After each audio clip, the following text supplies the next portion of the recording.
Ladies and gentlemen, welcome to the League of Extremely Ordinary Gentlemen. Why are you talking like that? It's the league, man. It's important. Very uncomfortable now. Keep going, Cyrus. I am your host, Cyrus. Thank you, Leon. That would be Leon, my co-host. With us are our ever-present special guests, Jason and Bo. Wow, I feel just like Heather Locklear on Melrose Place. That would be Bo. Howdy. That would be Jason. Now what we have here is an auxiliary podcast from Spill that features where we get to focus on things that are movie related, but just outside that realm. Things that you all love: comics, television, music, perhaps. Boobies. Oh yeah, always boobies. But speaking of boobies, don't tell any women you listen to this because you'll probably never know their touch if you do. And if you are a woman who listens Unless to you're this, Leon. my phone number is... You don't want that call, buddy. Yeah, let me tell you. If you'd like to kill me in my sleep, my address is... That's funny. Were you boiling a rabbit, Bo? Play Misty for Yeah. me. Look, all the flesh slipped right off. Yeah, that girl's going to show up at your door, Cyrus, and she's going to look like the 9-boob dancer You from don't Jedi. look like Glenn Close. You look like that thing from... Oh, shit. What's the fucking movie? Oh, epic fail on the reference. Epic fail. Much like a Coco, we do gradually get drunker and drunker. You as can this goes step on. out of the NPR voice now. Oh, is that an NPR? I thought that was my normal voice. No. You get very NPR. Okay, I'm sorry. I'll talk like I normally do. Yeah. Tell us about some world music now, Cyrus. Oh man, you totally gotta check out this is shit. All right. Okay. No. Yeah. Enough with the Metalocalypse too. Oh, is that Metalocalypse? Were you trying to do Wolfman Jack? I was trying to do something new. I think you were trying to innovative. pass a Buick through your colon. So much like a Coco, we gradually get drunker during this broadcast. So be prepared for us to be a little, perhaps looser. Hell, as we it goes start on. out drunker than those two idiots. I've been pretty bad on the last two. Towards the end, I'm like, wow, I should not be podcasting. Our last segment is called Another Thing. You know what's funny is like I can tell how drunk we are because I can never tell how drunk you guys are. I just know how lit I am. It's at that point where we're not even listening to each other anymore. It's like, you know what? But anyway, enough about what reprobates Fuck you, we are. Joe Quesada. We're here to entertain Yes. and talk about our subjects. Yes. Now, Mr. Cyrus, Yes. you're running things here. Yes. What's first on our agenda? Well, first up, I want to introduce our special guest this week. Our guest is Greg, who's a good friend of yours and mine. Greg is possibly our music director, perhaps. Greg is here to discuss music because he is a musician supreme. Well, he's here. He's auditioning. Right on. Fair enough. But we're talking about maybe, some incidental music. I mean, don't worry, folks. I'll still throw in those cues that'll confuse and befuddle you from time to time from various cult TV shows and movies and even video games. But let's face it, we need a theme song. We do. We really badly. We need a theme song. So, and some music playing in the background. Because we got a party going on here, pretty much. It pretty much is a party, except without woman. Yeah. So it's a sausage party. Youch. That's got to change soon. Dude. Some of us are Vienna, and others. Kielbasa. And if you could see the colors in the room, you'd understand the division. Way to sell us out, Cyrus. You had to go. So there. anyway, Why you gotta keep the white man down? So we're gonna bring Greg up now? Yes, Greg. I would like to know, you've listened to the show. You're at least mildly familiar with it. Yes. What are your thoughts as far as, a theme song for us? Well, what would you do? How would you present that? Well, You're a bass player, right? Please Yeah. write us a theme song for free. yes, I will write you a theme song for free until it totally blows up, and then I will sue for the publishing. But the way I would think of a theme for you guys would definitely be laid back, kind of like a jazz funk feel, but not like so much like 70s porn music, but more like What's wrong with 70s porn music? well, you could do that, and especially with the previous talk in here, I guess we could have some contest or whatever. But I would think maybe like I don't know if you're familiar with some of the early 70s stuff by Cannonball Adderley. I am not. Like funk. Oh, like the yeah. funk jazz stuff. Got I a mean, not- very funk-inspired jazz. Yeah, very funk. Like So what I was thinking is something like you write this crazy, funky, awesome tune, and we do lyrics on top of it about how cool we are and how lame Corey and Carlisle are, and then we talk about how great Buffy the Vampire Slayer is for the whole last 2 verses. Wow. I mean, I know this is your ship and all, but damn, Cyrus.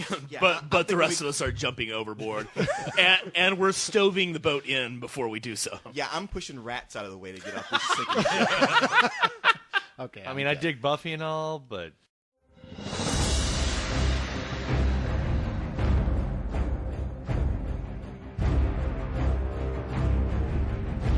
Okay, now what we didn't mention at the beginning of the show, that this is like, besides being our music episode, this is our big Batman, spoiler. our Dark Knight episode. Yeah. And Which we didn't originally plan on. we hadn't, but then we saw the Dark Knight. 30 years from now, I'm still going to go, I think one of my favorite experiences in a movie theater ever was the first time I saw The Dark Knight. It's very rare that a movie is hyped so much for nearly a year, maybe longer, and you see it, and it's part of you that goes like, well, sure, I'm sure it's good and all, but how much could it be? And it still manages to blow you away. I felt the same giddiness walking into this movie that I felt when I was walking into episode 1 before, it Before you sucked. actually saw it. But when I was actually looking forward to it, and in the back of my head, I think there was a little voice going, "Oh man, if this sucks, you're going to be so disappointed." And whoa, I mean, the giddiness didn't even equal how good it was. It's so good. Yeah, I actually, I was like, okay, well, let's see what it is. I thought it was going to be good, but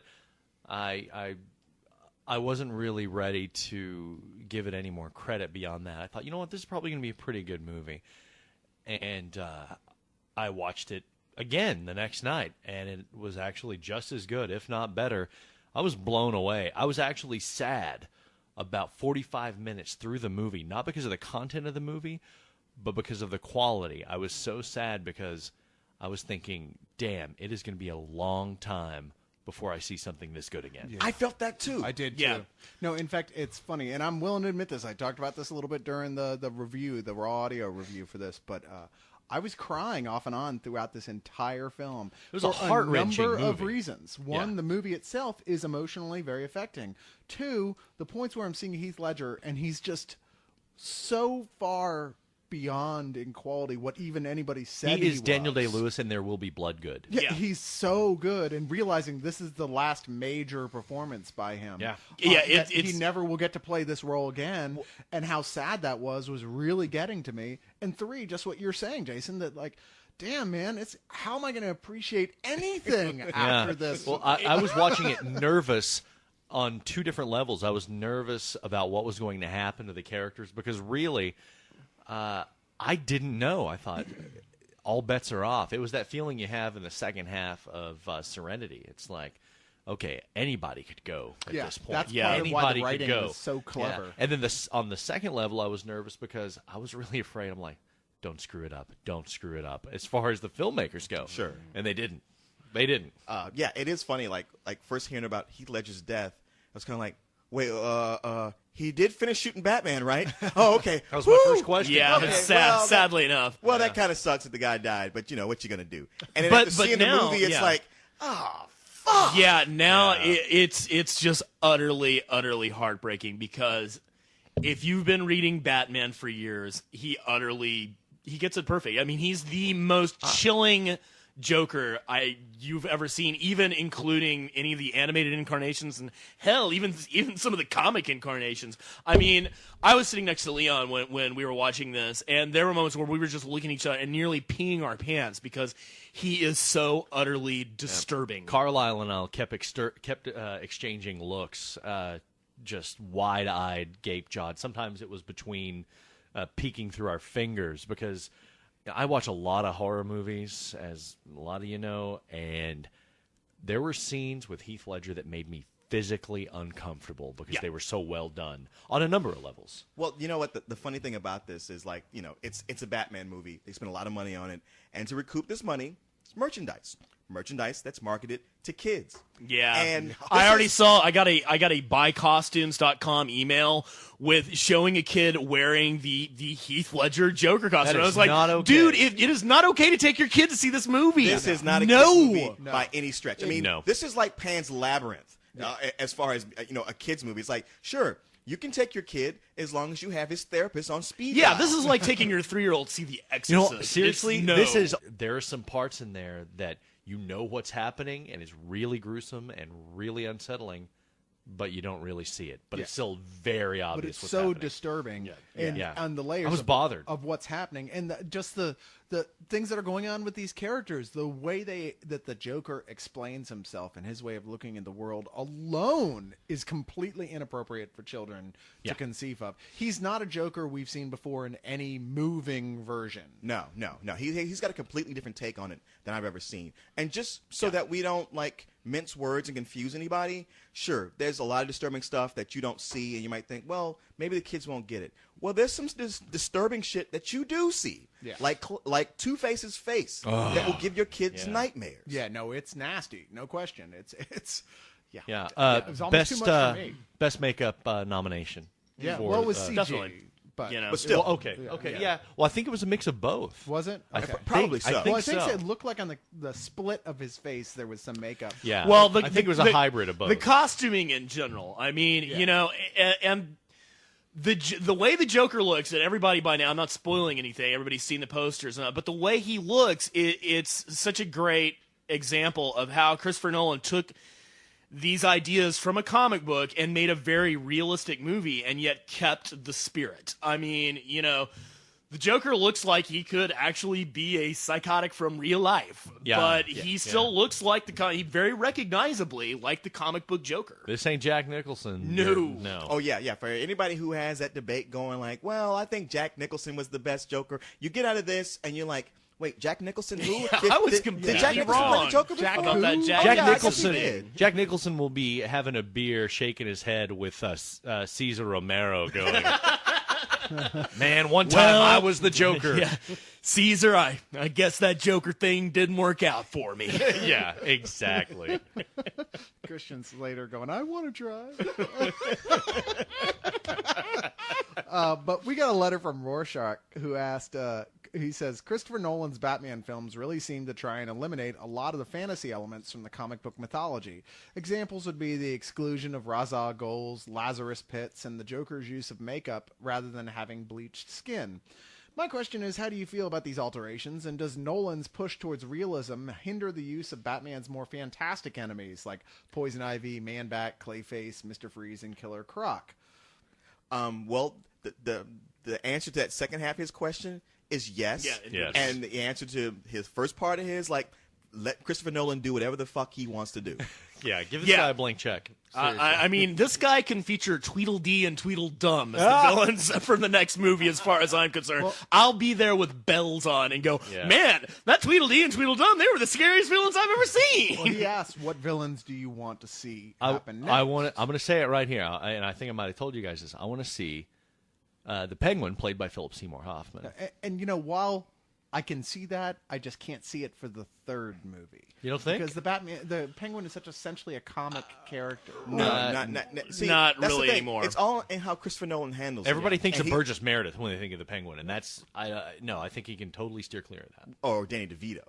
Which was a complete aberration. Okay, there's a lot of people who they don't know they only know Batman from the movies. So let me tell you, the real Penguin was not a mutant that was half penguin or just had flipper hands. No. Catwoman was she didn't get her powers from a bunch of cats bringing her back to life. No. That's all Tim Burton's bullshit. Don't Who never read a comic in his life? Yeah, he never read any Batman before doing it. They gave him That's an outline of what That he had stupid, to include. arrogant son of a bitch. Yeah. Anyway, So, go ahead. I mean, the fact is, there's a lot of Batman villains that are based in reality, and the Penguin and Catwoman are two of them, where they don't really have any special powers. They can be easy to use. A lot of people ask about the Riddler. I mean, I could see Catwoman, the Penguin, the Riddler all being in the next movie, but working for Two-Face. Yeah, no, I see them. Or as- Catwoman as an independent contractor, as a thief or whatever. I see a a number rival. of the Batman villains being the way that Nolan has reinvented things, where, the Riddler is not wearing a question mark suit.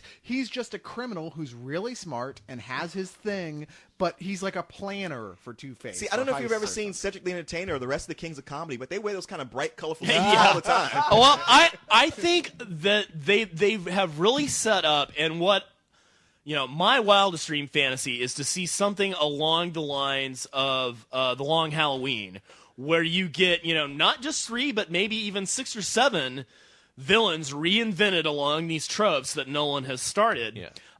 But and have them be mob bosses of sorts. Because if you really pay attention to what is happening in Dark Knight, is the Joker is kind of setting up this power vacuum. A new world order. A new world order that people can slip into. And he is also raising the fact that, hey, Batman, since you came around, the freaks are going to crawl out of the fucking woodworks. Yeah. And here they come. And so I could see Riddler as a mob, as running his own little gang. The Penguin is running his own little gang. Two-Face is running his own little gang. The problem is that Riddler isn't different enough from the Joker on the core of like bringing this into Nolan's he can universe. easily be reinvented. I personally think the animated series did a great job of reinventing it. He was a computer designer, and his crimes tended to go along those way of corporate espionage and blackmail. And you could easily do that. But in back to the question, no, I don't see them being able to adapt Man-Bat. Yeah, I think the fantastic elements are a little bit or shot. Clayface. That's not going to happen. Penguin, Riddler, yeah, maybe even Mr. Freeze. Maybe do you that'd be a big want to stretch. bring metahuman elements into it? Is the question? Is Right. there an argument? I mean, Okay, I would say this. Now that we're at the third movie, I would be willing to give it a little bit of that. yeah. I mean, they're so steeped in reality, I know, and I love keeping that going. Don't get me wrong. That's what I've always wanted my whole life. Yeah. If they're going to do it, there has to be a really big lead up. The movie has to be all about that, about the, oh my God. Now, the plan is still for DC on some level to bring all this back with Superman and other stuff. So clearly, metahuman shit's going to come into it eventually. Well, So maybe the third movie is the perfect place for that. If to bring up a you character. insist upon the idea of a crossover, but that Well, no, but doesn't DC necessarily does. happen. Okay, no, they're see, insisting okay, on it? here again. I know. Yeah. I'm the old man. I'm the crotchety old guy. At the top That of the hill. Justice League movie will never happen, I'm you not- young I'm whippersnappers. not saying And it's a good hopefully idea. you're right. No, and I've said from the beginning, even when they were talking, all that news we reported about the Justice League movie, I'm like, I'm reporting this just to have blogs to fill, but I know good and goddamn well they're never going to make this movie for a number of reasons. Hear that, folks? He's going through the motions. I'm just pasting on a smile for you bitches. I don't care about this horse shit. Well, as the youngest guy of the league proper, I got to agree with the crotchety old man. Well, no. Okay. Fill me out on this. You guys just saw The Dark Knight. You saw how steeped in reality it is, and that's like the biggest thing it's got going for it. I mean, out of a number of big things it's got going for it, that's the biggest. So would you take this character and put him in a Justice League movie? No. I mean, you would sully that whole franchise by I doing would that. never do that. But the thing is, DC would. I would love to take this character and put it into a Justice League movie so he could act like... I mean, my favorite thing is where Batman comes around to the League and says, you guys are all full of shit. We are criminals. We've always been criminals. We have to be criminals. Right, but- Fuck yeah, I'd watch that. I understand what you're saying because that's what I love more than anything. But once you put him in that world, he has to take some of that back with him to his world, and it doesn't work anymore. Yep. Yeah. I mean, you can alter the the whole. can take the universe, man out of the but you bargain. have to alter the whole universe. You have to change the way we're doing the Superman movies, and you have to change the way we're doing the other character movies, so that they're all. This is the real world. I mean, is the Flash movie going to be gritty and dark? At this point, you will not make more money off of a Justice League movie than you will off of a Batman movie. No, not after no way. this. Yeah, not after, you clearly won't. I cannot see any incarnation of just Superman, much less the whole league, working with Christopher Nolan's Batman. No, I can't even fathom. I could see a world's finest of just Batman and Superman. If you go with, and I know a lot of people did not like Bryan Singer's version of Superman, but Fuck the one those people. thing I love that movie. I did too. It makes The me one cry thing every he time did I is watch he it. You're really high. did bring him back and make him human. They made him much more, Oh, yeah. well, so to speak, a real guy, and about all that idealism and about that whole who Superman is, And which how is damn why, boring he is. Well, which is why he That's And because how- you're a child. and how for 2 hours Superman doesn't punch anything. That's great. Thank you for making my point. I appreciate that. I thought I would have to back up what I said, but if you're going to do it for me, then that works. Jason, do I have to take you out and burp you now? You know what? Because you could always watch Daredevil. He punches a lot of stuff. Yeah, there you go.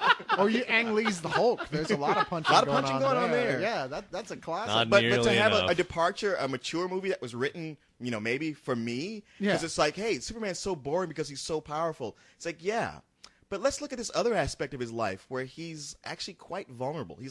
He's more pathetic than you are. Yeah. It's like, wow. Boring. Greg, you want to cue the violins here? I'm thinking something sweeping and lush, but bringing a little tear to your eye, just in the corner. Punch some stuff because he doesn't act like he does on my video game. But I'm not mocking you, Jason. Yeah, it's- Leon, yes, you are. It's all the Yes, rest of the you losers are. out there who don't like it. Your infantile opinions are okay. Assuming that everyone in this room is smart and likes Superman Returns, then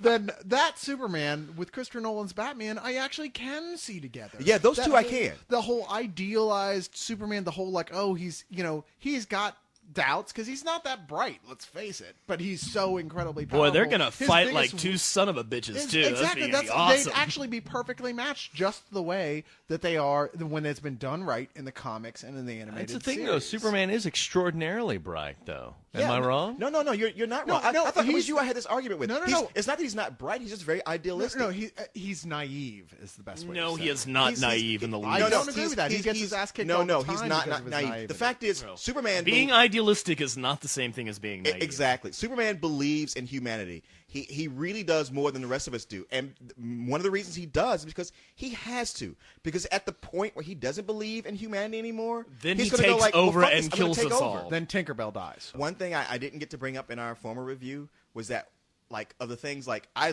absolutely love Batman Begins. But one of the things I didn't like about it was that the fight scenes were shot so poorly that you couldn't tell what was going on. That was my only major criticism. Right. Of that film. And that's fixed this time. Yeah, you I've can got- clearly well, see what's going on. well, what, and he uh, fights like a badass. What are your complaints with The Dark Knight? I only have one, and it's the same. It's the second complaint. Okay. Batman Begins, which is that Christian Bale's the Batman I hate that. voice I hate that. I drives hate me- that. It doesn't drive me up the wall, but there had to have been a better way. And they he's got could like have a done lisp. It sounds like he's got a cold and a speech impediment in some points. There's something going on with his back teeth there because they're almost fang-like, so he does kind of talk like this. I know. Can't they just issue him a Kevin Conroy vocal modulator? You know. Yeah, right. Oh, so what complaints did you have about The Dark Knight? That actually, like the first time you see Batman and he starts speaking, that got on my tits. But that went away fastly. That vanished quickly. Sure. I was able to get around it too. I really, it's so fully realized, and it's such a great. It's beyond a comic book movie. This is a great Christopher Nolan film. This is a film that, man, even if you've never read a comic book in your life, if you liked Memento, go see this badass. If you like because The you'll love it. Departed, go see Dark Knight. And I love Batman Begins as well, but I mean, it just pales. Yeah. In comparison to this, it almost feels like one of the Joel Schumacher films. It's like, holy Jesus. So Leon, what No. problems do you Okay, have?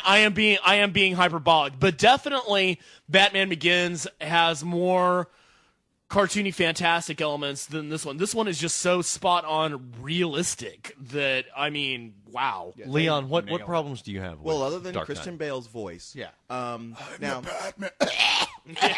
Could I Sorry, could I'm I the get you some chloroseptic? now we've already been made fun of for talking about the length of the movie. I mean, it's 2.5 hours. Yeah, that's and a little long. I mean, it doesn't bother me because it's like a good thing. I'm not going to complain about a good thing being extra long because I always want that. Yeah. But there is a point when it just feels like the movie is about to end, and then Yeah. it goes like, wait, we still got to wrap up one more plot, which I thought could have been left to the next movie, but they decided to do it now, and I'm okay with it. See, I can't agree with you there, because even then, when I had that moment where I was like, okay, this has that weird sort of like, we're getting towards the end, but then I was thinking, I was going, you know what? There's too many. This hasn't made the full circle. It has not resolved. The things They it could needs have to though. resolve. I think And they sure should. enough, they do, because it goes on to where it's supposed It could. I mean, like you know Thank what? God they didn't. What I learned from my favorite movie last year, Charlie Wilson's War, is that sometimes a perfect exit comes up when you don't expect it, and if you take it, it could be a good thing. You might leave the audience wanting more, going, "Damn it, I wanted a longer movie." No, but that's okay. because that wouldn't have been that moment that you're talking about in the movie. That wouldn't have been a perfect exit. But see, at all. But the At last all. thing that the Joker had planned,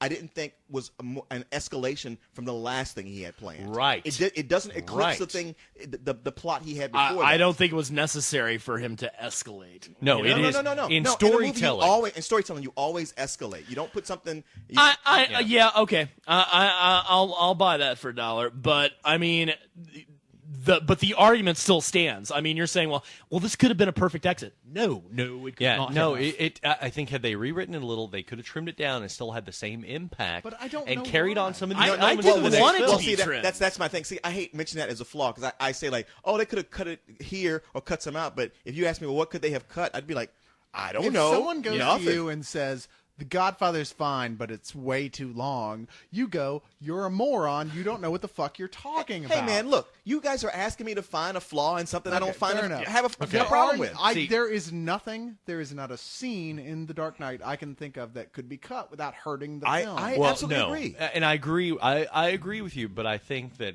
some of those scenes could have been. I think it could have been rearranged and used it in, Batman 3 or whatever you want to call it. Because I do think my three gripes: his voice, Batman's voice, not Christian Bale's. Batman's voice. I think it was too long. Although all of the scenes in it were damn good. I was never bored because it was too long. Right. I just Right. thought That's where I'm like, I'm how a can it fan. be too I'm a long? fan Yeah. of short films. But You that's know. not a criticism of the film. That's a criticism. That's of a criticism your of taste your in ass. film. Sure, but you Okay, yeah. You see the problem here? Yeah, I'm telling you, like, oh, I think this movie's great. I wouldn't change a thing about it. Well, what was your That what, was what do my you find as a question. flaw from it? That was my Oh, question. I but don't that's know. what I think the killed movie's me. perfect, but other than Christian Bale's Batman voice, there Which was some admittedly, he doesn't talk much as Right. Batman. Ooh, I know. There's some music choices in the very beginning, which I was like, Maggie Gyllenhaal does not get naked once. Oh, and I'm sorry, man, but You got that is a facet of the gem that they really should have cut on. you got the That- secretary for that. And I will say this: Rachel Dawes is a bitch. She is a two-timing hoe. hey man, hey, no, you can't come down completely on her because when you watch it, like Bruce Wayne's whole plan What? is like, You- well, now that Harvey Dent is going to clean up crime, I'm going to stop being Batman and steal his girlfriend from him. Yeah. Oh, yeah. That's a good point. Yeah. No, he's a selfish dick too. But I got to tell you though, it's spoilers on. Don't listen for the next 10 seconds or whatever. She deserved to die for being the Dude, two-timing come hoe. on. Don't drop that out here. Come on. What are you? Who is she No, two-timing no. on? Both of He them. said, I can't be with you because I'm psychotic and I have to fight crime. She's like, I'm going to be with you forever, Harvey Dent. Okay, I'll wait for you, Bruce. Oh, shit, the Joker blew me up. I really wish there was a Heath Ledger line that said, wow, that bitch had it coming to her. You should be thanking me, Batman. She was boning both of you? She was when she said she Jason's was good. When He she could be the next. He could when be the she Joker. said she was bi, she meant polar. Isn't it amazing how for so long we like after seeing Iron Man, you couldn't think about anything but Iron Man. You couldn't stop comparing everything to Iron Man. And now it's suddenly like Iron Man's like, oh yeah, I did see Iron Man this year. Sorry, didn't I? Daddy Jr. Windows closed.